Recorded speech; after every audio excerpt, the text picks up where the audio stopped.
বলছে আবু হুরায়রা হারাম থেকে বেঁচে থাকো, সব থেকে বড় পরহেজগার তুমি।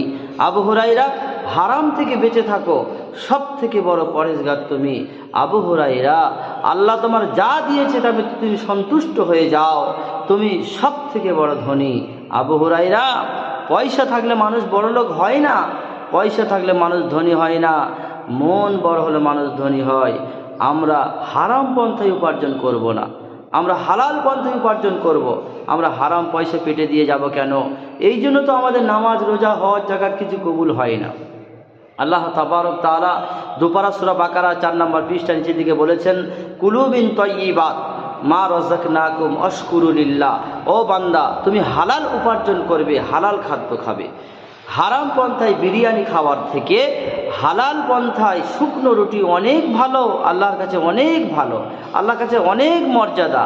এই জন্য আমরা মনে রাখবো, কুলু মিন তাইয়্যিবাত, বান্দা তুমি হালাল খাদ্য খাবে আর আমি আল্লাহ আমার শুকরিয়া আদায় করবে। আমি আল্লাহ কোরআনে জানাই দিলাম, লাইন শাকারতুম লাযিদান্নাকুম, তুমি হালাল খাদ্য খেয়ে যদি আমার শুকরিয়া আদায় করো, আমি আল্লাহ নিয়ামতকে বাড়িয়ে দিব। এই দিন